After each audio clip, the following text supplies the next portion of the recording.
Pretty Shield, born around 1856, was a woman of profound strength, wisdom, and unyielding spirit among the Crow people. Her life story is a testament to the resilience and courage of Native American women in a time of great turmoil.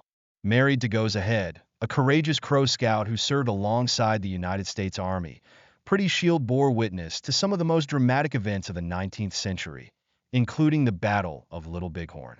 Goes Ahead, known for his loyalty and bravery, was one of the scouts who guided General George Armstrong Custer during the fateful campaign of 1876.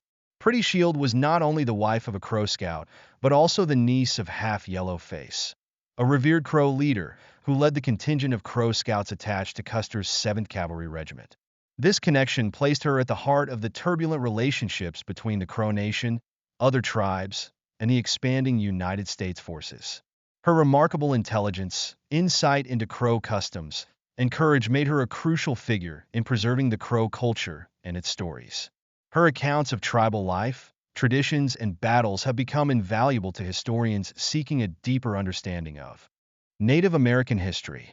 During a conversation with a curious visitor, Pretty Shield spoke of the events surrounding the infamous battle. "Was your husband with General Custer at Little Bighorn on that fateful day?" the visitor asked. Pretty Shield, her face lit with pride and remembrance, responded, "Indeed, he was there. As a token of respect, a document from the great chief in Washington reaches me every moon cycle. I exchange it for $30, which helps my grandchildren, though more would be welcome." Despite her modest means, Pretty Shield's connection to this pivotal moment in history earned her a small government pension, a symbol of recognition for her family's service.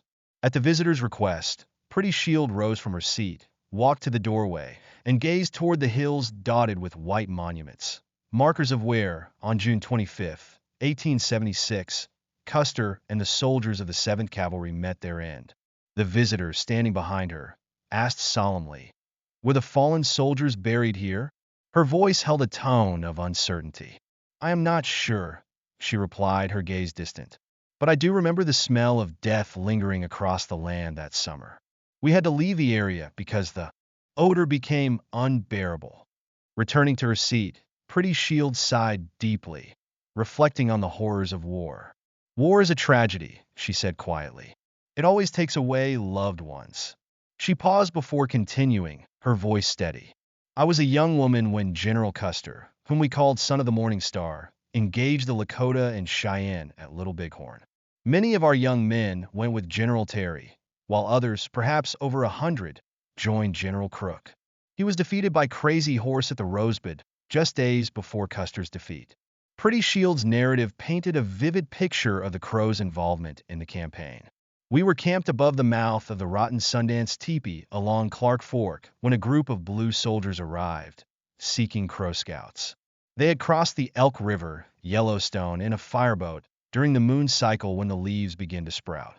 Our chief hosted a feast for them, and many of our warriors agreed to help." Though women were not included in war councils, Pretty Shield was privy to many details through her family connections. She recalled how 25 young Crow warriors pledged to meet the soldiers at Tongue River. "Half Yellow Face, my uncle, led them," she said. "On the second night, near present-day Forsyth, the Lakota stole all the horses belonging to our scouts. Our men, now on foot, had to continue without mounts, adapting quickly to the unfamiliar tactics of white soldiers." Pretty Shield's eyes twinkled with a mix of amusement and nostalgia. "The Lakota were skilled horse thieves," she acknowledged with a hint of admiration. "But we, too, could steal horses with equal cunning. We often had Lakota horses, sometimes in the hundreds," she laughed softly. "But when the horses were taken, it was necessary to send someone back to the Crow village for more. 2 young men left to fetch horses, accompanied by 12 additional warriors who joined the group still on foot." She continued recounting how the Crow scouts, lacking an interpreter, relied on a half-breed Lakota to communicate with the soldiers. The Crow village, meanwhile, was relocated to a safer area to avoid further conflict. As Pretty Shield described the events, her voice held a mix of sorrow and pride, for it was a story of both loss and courage. In her retelling, Pretty Shield spoke of a Shoshone warrior who arrived seeking Crow warriors to join General Crook at Goose Creek, near present-day Sheridan, Wyoming. The warrior claimed that their combined forces could defeat the Lakota and Cheyenne. But 3 Stars was defeated instead, Pretty Shield said, referring to General Crook by his native name. The Crow and Shoshone warriors fought bravely, but the Blue soldiers chose a poor battlefield against Crazy Horse. Pretty Shield described the bravery of her people, emphasizing that over 100 young Crow warriors, nearly 150, joined the Shoshone wolf sent by 3 Stars. Plenty Coos, a young chief, carried their sacred pipe. Alongside him were other notable leaders, Flathead Woman, Medicine Crow, and Alligator Stands Up. They were determined to fight, even in the face of certain danger. The narrative shifted to Bull Snake, one of the Crow warriors, who returned grievously wounded from the battle. Many Blue soldiers fell that day, Pretty Shield recalled. Our village moved to Yellow Willows to avoid further conflict. Her account offered a raw, unfiltered glimpse into the realities of frontier warfare and the strategic moves that defined the survival of her people. As the conversation drew to a close, Pretty Shield reflected on her legacy. I have shared these stories, not for glory, but so that our children and grandchildren may know the truth, she said. My people have endured, and our stories will continue, even when I am gone. Pretty Shield, a Crow medicine woman known for her wisdom and courage, carried with her not just stories of her people, but the very essence of a turbulent era. Born around 1856, Pretty Shield's life was deeply intertwined with the tumultuous events that shaped the history of the American West. She was married to Goes Ahead, one of the Crow Scouts who served the United States Army during the late 19th century. His role alongside General George Armstrong Custer during the ill-fated Battle of Little Bighorn made him a key witness to one of the most iconic conflicts in American history. As the Crow village awaited the return of their warriors, tension hung heavy in the air. With only a few young warriors left to protect the encampment, the atmosphere was subdued. The women, including Pretty Shield, anxiously awaited news. When the men finally returned, the village burst into life. Women hurried to their husbands and sons, eager to learn of their safety. Pretty Shield's eyes sparkled with curiosity as she whispered a question to her companion. Did the men ever speak of a woman who fought alongside General Crook at the Battle of the Rosebud? The visitors shook their head. With a sly smile, Pretty Shield leaned closer, her voice low yet full of intrigue. Ah, they do not like to talk about it, she chuckled. But I will share the truth, as we Crow women know it well. Yes, a Crow woman fought alongside General Crook at Rosebud. 2, in fact. One was a figure who defied definition, neither entirely man nor woman. Pretty Shield's tale took on a mysterious air as she described this enigmatic warrior. She presented herself as a man, but wore women's clothes and had a woman's heart. Her name was Finds the Men, Kills Them. She was not as physically strong as a man, yet possessed a wisdom that was sharper than most. The other woman, known as the Magpie, was wild, untamed, and unattached to any man. Her beauty rivaled the stars, and her bravery was beyond question. Pretty Shield paused, her eyes distant, as if recalling a scene from a distant past. I know little of the Rosebud battle, only what my husband, Goes Ahead, shared with me, she admitted. But when the warriors returned, their victory songs filled the air, and the 2 women rode back alongside them. The return of the warriors, including Finds the Men, Kills Them, and the Magpie, was a sight Pretty Shield would never forget. Finds the Men, Kills Them wielded a rifle, while the Magpie brandished a coup stick adorned with a single feather, she recounted. During the battle, they performed feats of valor. When Bull Snake was wounded, Finds the Men, Kills Them rushed to his aid, firing her gun at the Lakota with relentless determination. The Magpie circled around them, her war song echoing across the battlefield, as her medicine was so powerful that it repelled the Lakota from claiming Bull Snake's scalp. The return of the Crow warriors, with their women warriors among them, brought a burst of energy to the village. A grand scalp dance was held, Pretty Shield continued, her voice swelling with pride. 10 scalps were taken, aside from those claimed by the Magpie, which she divided among the men. The village, once quiet, now erupted in celebration, with feasting, dancing, and the sound of drums filling the air. However, Pretty Shield's story soon took a somber turn as she described her husband's absence. My man, goes ahead, was with General Custer, the son of the Morning Star, at the mouth of the Tongue River, she said, her tone softening. In those days, we women often wished for our men's safe return from battles against the Lakota, Piikani, Arapaho, or Cheyenne. Her longing was palpable as she shared her anticipation for the tale that truly defined Goes Ahead's legacy, the Battle of Little Bighorn. The morning of June 25, 1876, dawned clear and ominous as General Custer and his scouts, including Goes Ahead, ascended the Rosebud. My man, along with White Swan, Half Yellow Face, White Man Runs Him, Curly, and Hairy Moccasin, serve as scouts for the Blue Soldiers, Pretty Shield explained. They observed signs of a massive Lakota and Cheyenne presence, tracks, smoldering fires, and half-eaten buffalo carcasses, signaling the enemy's recent passage. The scouts warned Custer of the overwhelming numbers, but the general, undeterred, pressed on. Pretty Shield's voice dropped as she recounted Custer's fateful decision to split his forces into 3 groups. Goes Ahead and the other scouts guided him to a creek known to white men as Thompson, where the Blue Soldiers made camp. Before dawn, the Crow Scouts resumed their reconnaissance, discovering the largest village they had ever seen along the Little Bighorn River. The sight was enough to fill any warrior with dread, Pretty Shield confessed. The valley was teeming with lodges, and the hills swarmed with Lakota and Cheyenne horses. Goes Ahead, White Man Runs Him, and Hairy Moccasin retreated to warn Custer once more. But Custer, like a feather blown by the wind, seemed destined to meet his fate, disregarding the danger before him. With her fist pressed against her forehead, Pretty Shield described the doomed advance. Custer led his men across the Little Bighorn River, ignoring warnings from his scouts. Goes Ahead, White Man Runs Him, and Hairy Moccasin, realizing the battle's hopelessness, retreated to higher ground. Custer's relentless pursuit ended in tragedy.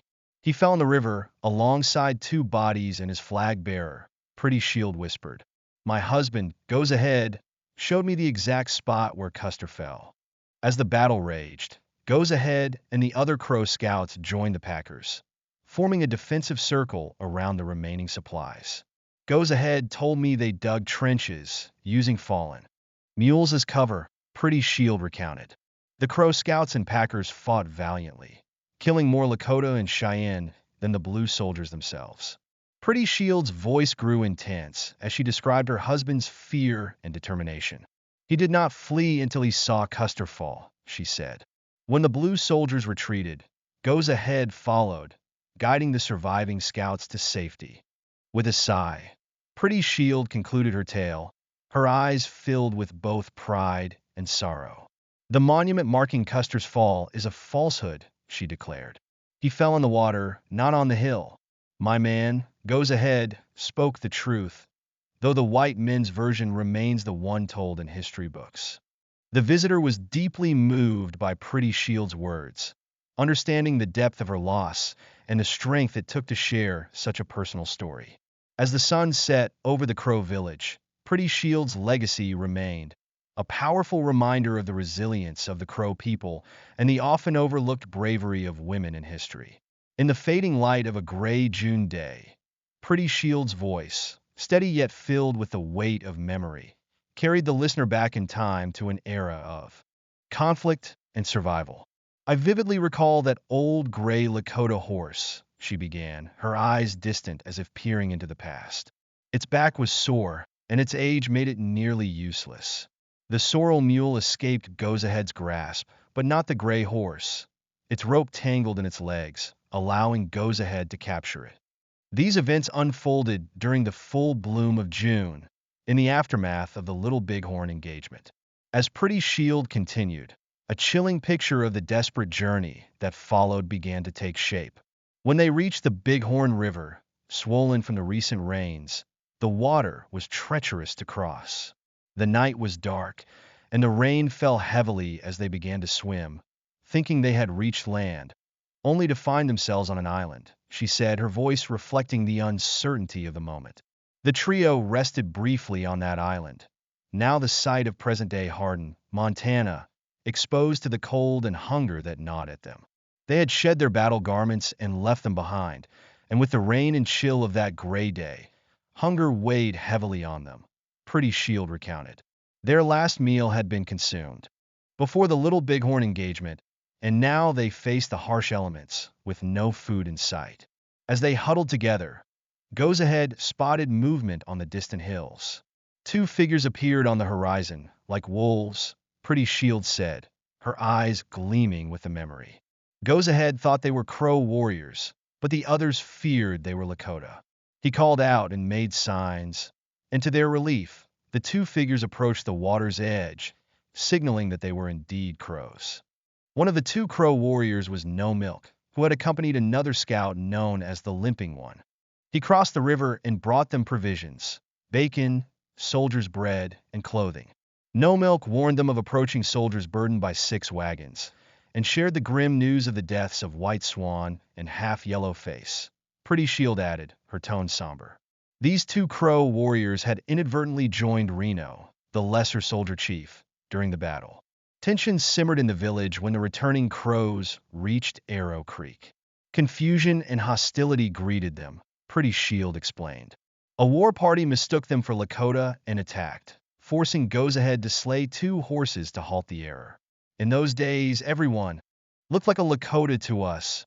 Our warriors were nervous, on edge. Despite the confusion, the homecoming was somber. Pretty Shield's voice softened as she recalled the grief that followed.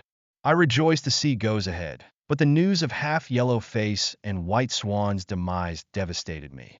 The village was overcome with mourning. Relatives of the fallen men cut themselves on their arms, legs, and heads, their bodies soaked in blood as they wailed for their lost loved ones. The mourning rituals were intense, but Pretty Shield's husband, Goes Ahead, urged patience. When my father began to mourn his brother, Half Yellow Face, Goes Ahead intervened, telling him to wait 4 days. If your brother does not return, I will mourn with you, he said. The night brought more grief, as the village mourned not only for their loved ones, but also for the loss of General Custer, known to them as Son of the Morning Star, and his soldiers. They perished in a foolhardy manner, Pretty Shield concluded, her gaze fixed on the wall, as if lost in thought. But her story was far from over. Excessive indulgence in whiskey, she muttered, clouded the judgment of the great soldier chief on the day of his demise. Pretty Shield had witnessed the detrimental effects of alcohol firsthand. Our own chief signed documents under its influence, she added, her tone tinged with frustration. Curly, one of the Crow scouts who had survived the battle, was another figure she remembered. Curly did not return for a considerable time, Pretty Shield said. He eventually joined the soldiers accompanying the Limping One and the other one, but it wasn't until his visit to Washington that he truly spoke of what happened. Even then, his words weren't entirely truthful. His tongue was not very straight, as we say. Half Yellow Face and White Swan, on the other hand, returned with a haunting story. They shared their tale, like hearing the voices of the dead, Pretty Shield recounted. We had assumed they were lost, but they returned from the chaos of battle, hiding in a hole in the hill as the Lakota set fire to the surrounding land to smoke them out. The horrors they endured were etched into their memories. White Swan suffered a gunshot wound to his hand, which never fully healed, Pretty Shield continued. They stayed in that hole for 2 days and 2 nights, choking on the smoke from the Lakota fires. Eventually, the Lakota and Cheyenne departed, and the walking soldiers arrived to offer aid. Despite the hardships and tragedies, Pretty Shield was resolute in her belief that even if Custer had not divided his forces, defeat was inevitable. The enemy's numbers were too great, she said. Had Son of the Morning Star united with the other soldiers, 3 Stars and the Limping One, perhaps the outcome would have been different. But no single leader could have turned the tide. 2 years later, Half Yellow Face guided Pretty Shield and Goes Ahead across the battlefield, recounting the events in painstaking detail. I can lead you through it, sharing his exact words, Pretty Shield offered, her voice filled with solemn reverence for the fallen. Even a year after the battle, We found the remains of blue soldiers scattered far from the Little Bighorn. The memories were fresh in Pretty Shield's mind as she recounted the discovery of 4 soldiers' bodies, including that of a chief, near Big Shoulder on Bear in the Middle Creek, 6 miles from the battle site. It was a sobering reminder of the battle's devastation. Suddenly, Pretty Shield stood, her blanket slipping to the floor as she exclaimed, "The sun is low. I must return to my grandchildren." Her abrupt return to the present was a poignant contrast to the weight of the past she had just shared. As they walked to the trader's store, Pretty Shield's companion was approached by an elderly Crow man who recounted more stories of Goes Ahead's bravery. "Goes Ahead showed me where General Custer fell," the man said in broken English. "In the water, not on the hill." This unsolicited confirmation of Pretty Shield's story reaffirmed its truth. Her account, while personal and intimate, aligned with the facts of history. If you found this retelling insightful, don't forget to like and subscribe to our channel for more stories like these. I'll bring you more first-hand accounts of battles and legends that shaped the American West. Thank you for watching, and I'll see you next time.